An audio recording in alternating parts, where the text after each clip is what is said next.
Run out থেকে রক্ষা পেতে ড্রাইভ দিতে গিয়ে বুকে প্রচণ্ড আঘাত পান কুশল মেন্ডিস। ব্যথায় কাতরাতে থাকা মেন্ডিসের দিকে দ্রুত এগিয়ে আসেন মুশফিকুর রহিম।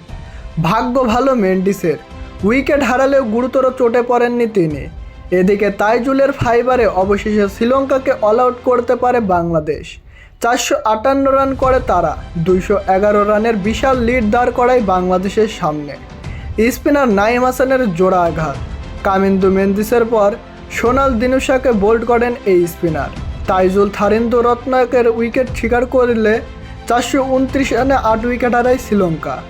ইবাদতের দারুণ থ্রো থেকে 84 রান করা কুশল মেন্ডিসকে রান আউট করেন লিটন দাস। তাইজুল আশিতা ফার্নান্দোর উইকেট তুলে ফাইবার পূরণ করলে 458 রানে অল আউট হয় শ্রীলঙ্কা। আগের দিন 2 উইকেট হারিয়ে 290 রান করে শ্রীলঙ্কা। তৃতীয় দিনে ব্যাট করতে নেমে তাইজুল ইসলামের জোরালো আঘাত, 150 পেরিয়ে ডাবল সেঞ্চুরির দিকে এগিয়ে যাওয়া প্রথম নিশাঙ্কা ধরা পড়েন তাইজুলের ফাঁদে। উইকেট থেকে বেরিয়ে এসে ডিফেন্স করতে গেলে শর্ট কাভারে ক্যাচ দিয়ে ফেলেন নিশাঙ্কা। এনামুল হক বিজয় বল করেন তালুবন্দি। 158 রান করা এই ব্যাটারের উইকেট শিকার করে তাইজুল সহ গোটা বাংলাদেশ দলই উল্লাসে মেতে উঠেছে। নিজের পরের ওভারে বোলিংয়ে এসে লঙ্কান অধিনায়ক ধনঞ্জয় ডি সিলভারকে উইকেট তুলে নেন তাইজুল। ওভারের পঞ্চম বলে ফেলেন এলপিডব্লিউর ফাঁদে। আম্পায়ার দেন আউটের সিদ্ধান্ত। ধনঞ্জয় রিভিউ নিয়েও রক্ষা পাননি। 10 বলে 7 রান করে মাঠ ছাড়েন তিনি।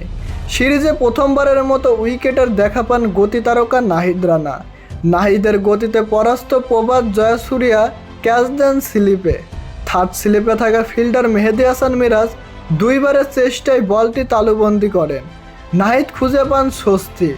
আকাশ পানে উড়ন্ত চুমুতার 335 রানে গিয়ে পঞ্চম উইকেটের দেখা পায় বাংলাদেশ। প্রিয় দর্শক, বাংলাদেশ কি পারবে দ্বিতীয় টেস্ট ম্যাচ জয় করতে? তা জানিয়ে দিন আমাদের কমেন্ট বক্সে।